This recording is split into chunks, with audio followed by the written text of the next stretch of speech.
Assalamualaikum warahmatullahi wabarakatuh teman-teman. Ketemu lagi ya, baru berjumpa setelah sekian lama purnama baru menampakkan diri lagi. Kayak aku ngopi di sini teman-teman, ngopi saja di sini kita di tempat santai. Sebentar teman-teman, tak sambil nutup pintu. Sebentar dulu. Oke. Aku kayak gelap sekali ya. Maklum teman-teman, pekerja lapangan baju ya ini terus ya, ngawur banget.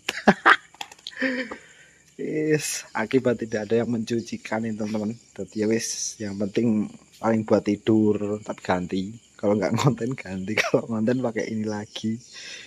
Bejan nih teman-teman, ngepasin kok pas banget. Kita udah santai di sini ya sambil ngopi. Ini teman-teman, sajen kita malam ini sambil ngobrol-ngobrol ya. Sambil ngopi, baru bikin ini teman-teman, masih ngebul.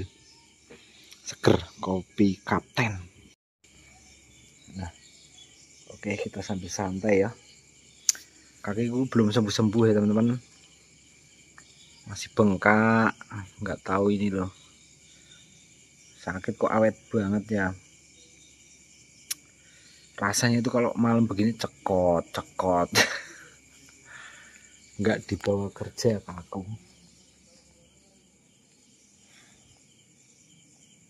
Jadi sambil santai lah, ngobrol-ngobrol tentang santai gitu teman-teman, karena banyak keluh kesah dari teman-teman ini pemain murai batu. Jadi kita bahas di murai batu ya, ataupun penyebab burung stres lah. Karena yang tak bahas tuh nggak yang enak-enak, yang pahit-pahit teman-teman, yang kayak intinya itu berusaha menyembuhkan, berusaha menyetabilkan, ya kan, berusaha memaksimalkan kinerja burung lomba pasti nih. Nah, ngomong-ngomong, tadi lihat obrolan-obrolan di WhatsApp ya, grup WhatsApp itu tentang burung murai batu cabul. Jadi seperti ini teman-teman, murai batu cabul. Kalau ngomong-ngomong murai batu cabul itu kan ya memang itu resikonya bermain murai batu, apalagi yang main tinggi ya, kayak versi saya ini tinggi. Itu akibatnya itu efeknya memang cabul, ngelowo, seperti itu. Efek terburuknya ya, efek terbaiknya apa? Koncer lah pasti nih, jelas sih seperti itu. Nah, penyebabnya sendiri itu seperti apa? Jadi gini, semua burung apapun, nggak cuma murai batu yang berhubungan dengan burung lomba, memang saya sering menyarankan untuk rawatan itu dikerodong terus setiap malam, dengan catatan rawatan harian itu nggak boleh mandek. Malam kerodong, siang selesai aktivitas juga kerodong. Nah, dengan catatan yaitu tadi, aktivitas harian itu dari yang biasanya mandi, jemur, terus mandi itu tetap dilakukan teman-teman. Karena apa? Salah satu rangkaian dari rawatan tersebut itu ada yang di stop. Contoh yang biasanya mandi nggak mandi, terus biasanya kerodong tetap kerodong, extra loading tetap, tapi nggak mandi tok ya. Biasanya cucak hijau itu gembung, untuk murai batu juga ngembang, tapi nggak semua untuk murai batu ngembang, ada yang galak seperti itu. Jadi ya memang wis rangkaiannya teman-teman. Bu, tidur? Nggak jemput kamu? Hah? Lah iya, jangan tidur dulu. Jadi seperti itu teman-teman. Pokoknya kalau rawatan burung itu ya, namanya burung lomba, kelewat satu aja itu pasti ada efeknya teman-teman. Ya itulah salah satunya dengan cabul, dengan lowo, terus gembung, seperti itu. Kan udah ada urutannya. Kalau umpamanya kita itu main burung itu tinggi, settingan tinggi, itu ya memang banyak juga istilahnya resikonya lah. Main cepet, main tinggi, itu pasti ada resikonya. Jadi di situ tingkat kejelian teman-teman itu harus ditingkatkan. Ataupun kalau teman-teman yang memang istilahnya mau cari aman dengan rawatan pola yang sama, cuman kalau memang dirasa kayak kita nih akan berpergian ataupun kita ini akan nggak bisa ngurus sehari 2 hari dengan main settingan tinggi, alangkah baiknya itu diablak siang dan malam. Yang penting di dalam ruangan kan tetap aman, yang penting jauh dari kupu-kupu teman-teman. Nih kupu-kupu ini yang bahaya nih, ini teman-teman, kupu-kupu ini nih ini yang berbahaya tuh yang di atas itu jenis-jenis kelaper itu tuh yang nempel-nempel dinding ini loh, ini yang berbahaya. Makanya nyaranin itu agak jauh dari lampu. Makanya saya nyaranin itu agak jauh dari lampu.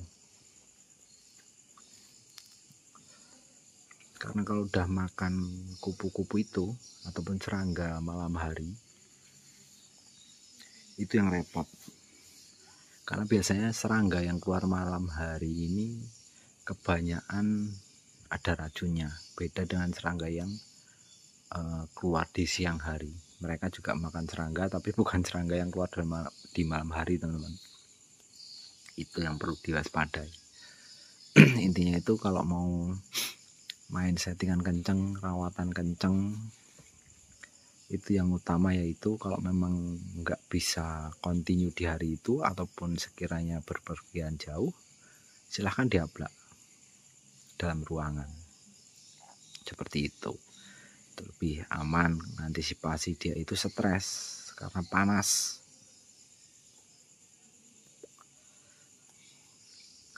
Jadi seperti itu, antisipasi dia supaya tidak stres karena panas dalam tubuh itu yang sering mengakibatkan stres, bukan dari penjemuran, itu bukan. Yang sering mengakibatkan stres itu ya panas dalam tubuh. Kalau panasnya tinggi, main extra fooding tinggi, main jemur kenceng ya stres.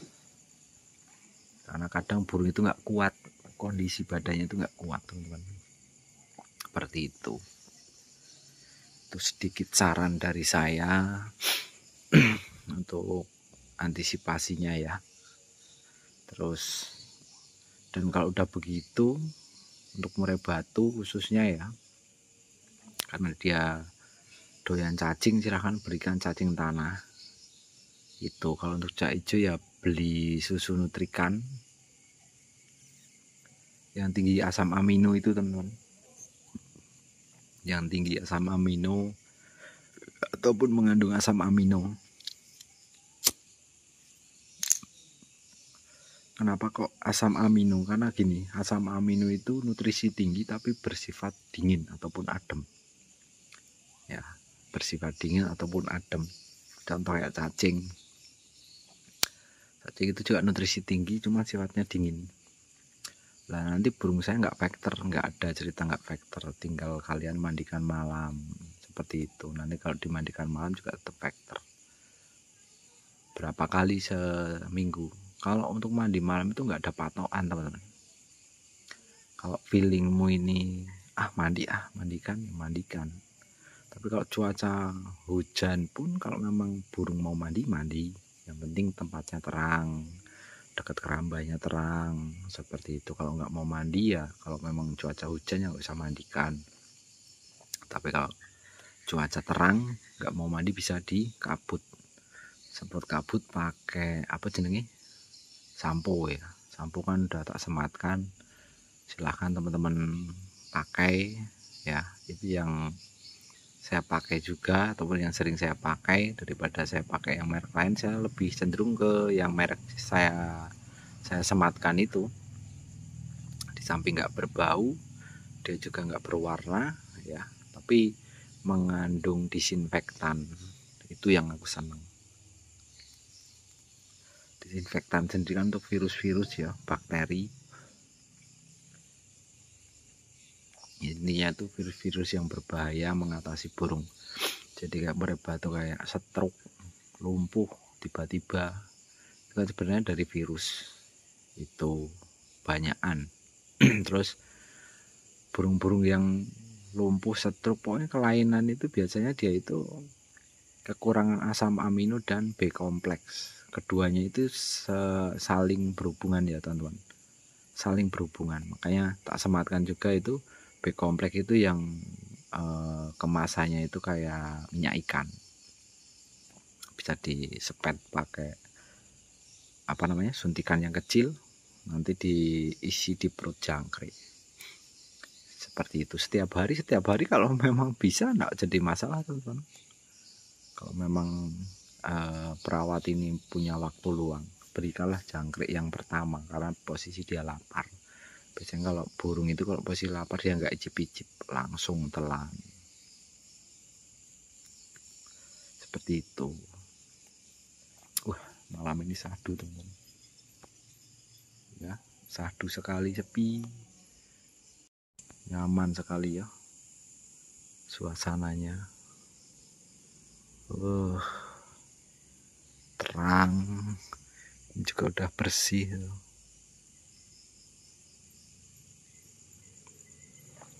Aku itu menantikan hujan. Nah, ini menantikan hujan teman-teman. Kalau hujan tuh adem rasanya kalau tidur istirahat.